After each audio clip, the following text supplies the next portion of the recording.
Oi pessoal, eu sou o professor Francisco Felipe e nesse vídeo eu vou mostrar para vocês como é que a gente pode utilizar o Scratch para poder resolver problemas de física. A gente vai utilizar o Scratch, vai desenvolver um programa para poder resolver esse problema.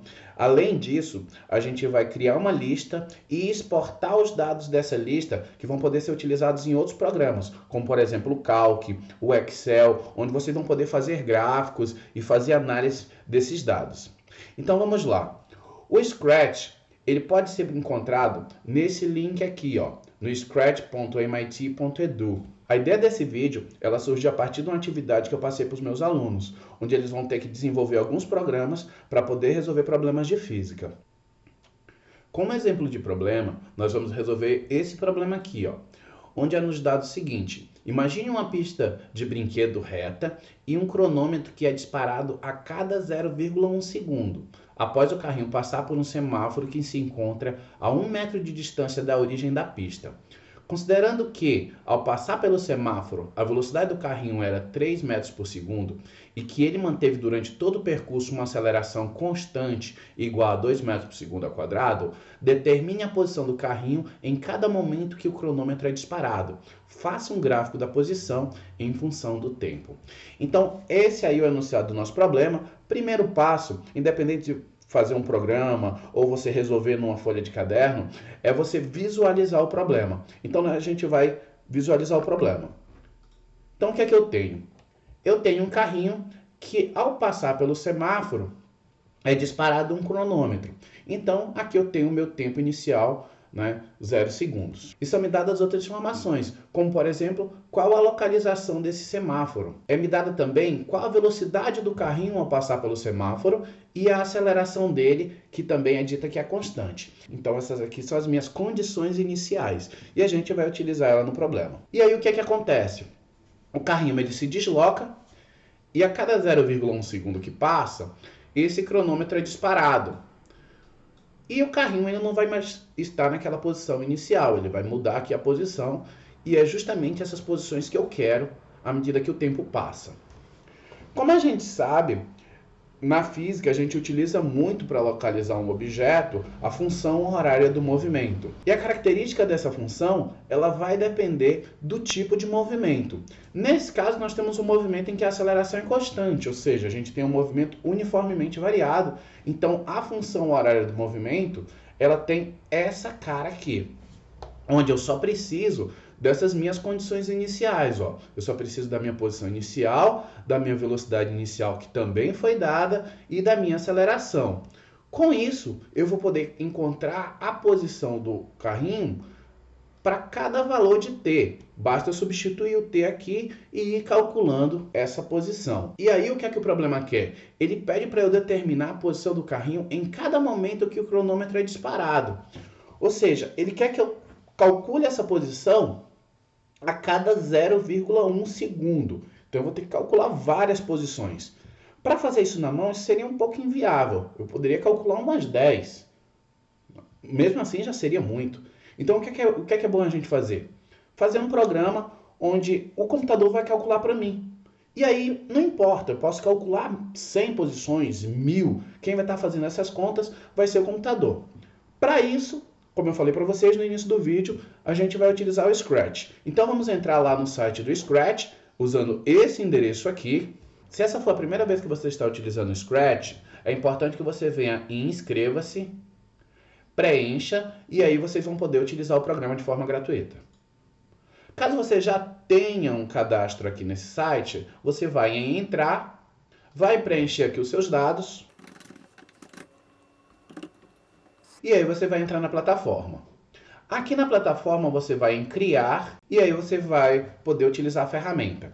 Importante, caso não esteja em português, você pode vir aqui nesse globo e selecionar o idioma que você quer usar. No caso aqui, é só vir aqui em português brasileiro. Agora nós estamos prontos para programar.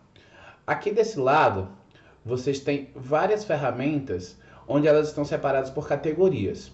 Então a gente vai aqui em Controle e vamos utilizar esse aqui, ó. Que vai ser o seguinte, o nosso programa ele vai iniciar quando clicar na bandeirinha, ou seja, quando clicar aqui, ó. Então aqui vai ser o start do nosso programa. Bem, uma coisa que a gente precisa primeiro vai ser utilizar as nossas condições iniciais. utilizar o S0, o V0 e a aceleração. Então nós vamos criar essas variáveis. Vocês vão vir aqui em variáveis, criar uma variável, eu vou criar o meu S0 e vou logo criar as outras. Aceleração, vou criar o meu V0. E essas variáveis, elas já possuem valores definidos, ou seja, elas são meio que constantes durante todo o processo. Então é só eu atribuir valores para essas variáveis, dizer quanto é que vale o S0, o V0 e o A. Eu faço isso aqui em variáveis, mude, e aí eu vou atribuir valores para cada uma delas.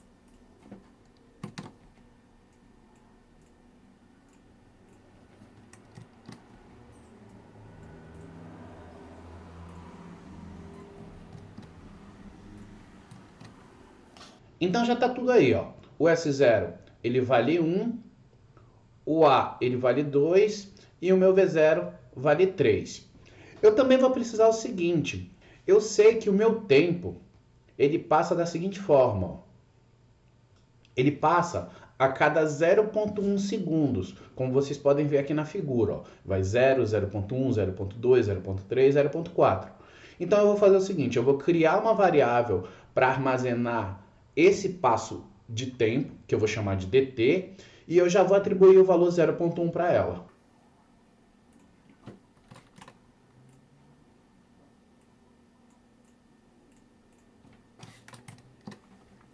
Mas eu vou precisar também, de acordo com a expressão, de valores do espaço e do tempo. Então eu vou criar variáveis para elas também.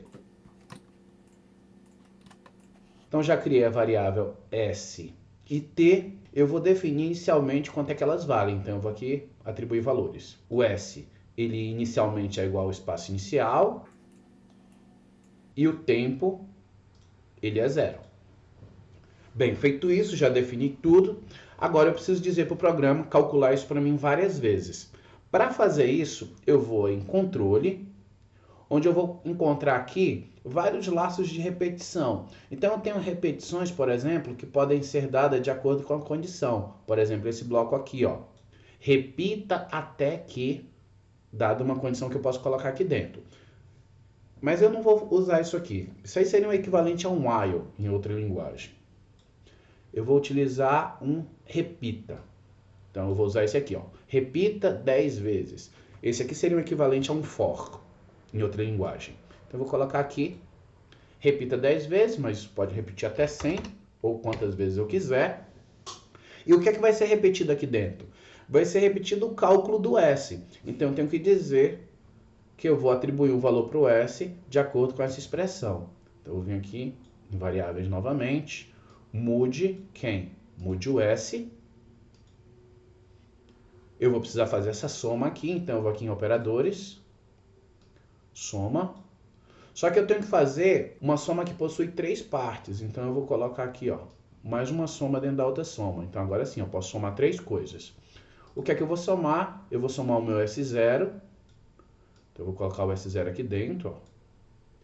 Aqui depois vai vir um produto do V0 vezes o T, então eu vou ter que dizer que vai ter uma multiplicação ali dentro da soma, operadores novamente, multiplicação, quem? O V0 vezes o tempo, mais aquela outra parte que precisa ser calculada, mas aquilo ali também é uma multiplicação de 2 partes ali, que a gente vai ver.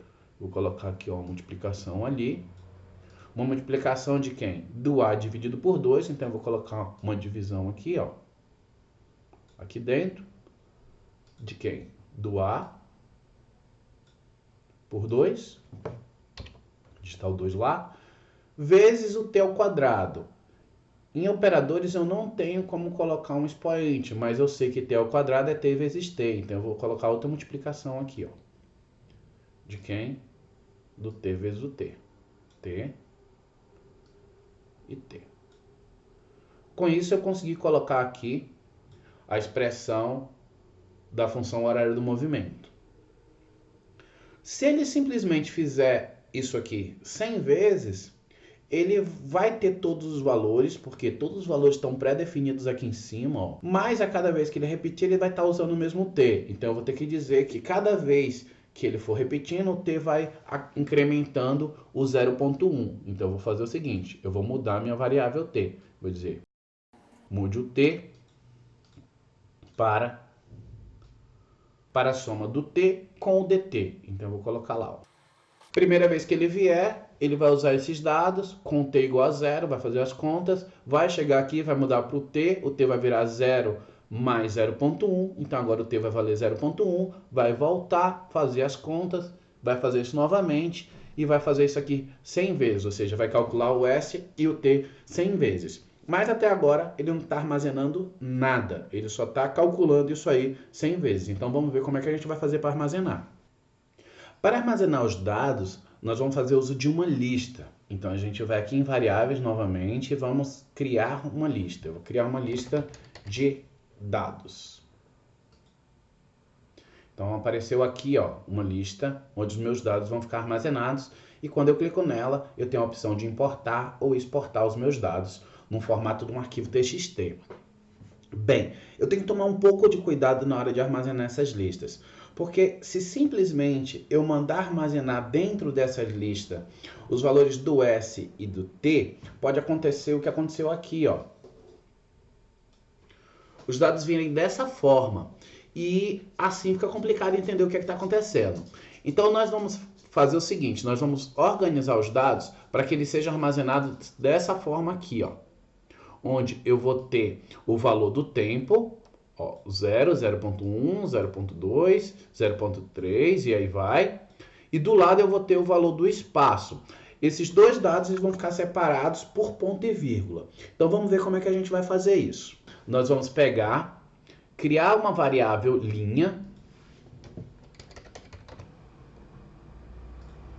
onde eu vou dizer para ela como é que os dados vão ficar armazenados. Então essa minha variável linha, ela vai receber os dados aqui dentro do looping. Então eu vou colocar ela bem aqui, ó. E o que é que ela vai receber? Ela vai receber o dado do espaço e do tempo. Então eu preciso juntar o espaço e o tempo. Então eu vou aqui em operadores, junte. Eu vou colocar um outro junte aqui dentro, porque eu quero receber três coisas. Eu quero receber a variável tempo. Eu quero colocar aqui para juntar isso aí através de um ponto e vírgula. E eu vou juntar isso aí com o valor do espaço. Feito isso, eu já tenho a minha variável linha, onde já tem o valor do espaço e do tempo separados por vírgula. Agora, ali dentro eu também vou pedir, eu vou aqui em variáveis, vou lá nas listas e vou dizer adicione a minha lista, aqui no finalzinho, quem? Adicione a minha linha. Agora que a linha já foi adicionada, é importante também que a gente comece com a lista vazia sempre. Então eu vou fazer o seguinte, eu vou pedir para apagar todos os itens da lista, já que ela já foi criada, como vocês podem ver, ela está bem aqui, ó. Então eu vou pedir para apagar todos os itens da lista antes de entrar no looping. E aí eu vou pedir para rodar o programa. Rodou o programa, todos os dados estão armazenados aqui. Ele fez esse looping aqui 100 vezes, calculou o valor de S de T. Então, como vocês podem ver, o comprimento da minha lista de dados é de 100, ou seja, ele armazenou 100 valores de S de T. E agora é só eu fazer o seguinte, é só eu exportar esses dados para algum local para dentro do meu computador. Então, eu vou chamar esses dados de MUV. Salvei. Vai estar aqui o arquivo TXT, eu vou abrir ele. Vocês podem ver aqui que os dados foram armazenados de forma correta. E aí é o seguinte, esses dados eles podem ser abertos em qualquer planilha eletrônica ou outro programa para vocês fazerem gráficos e outros tipos de análise. Eu vou fazer o seguinte, eu vou abrir esses dados aqui no BR Calc, então eu vou vir aqui, ó, abrir.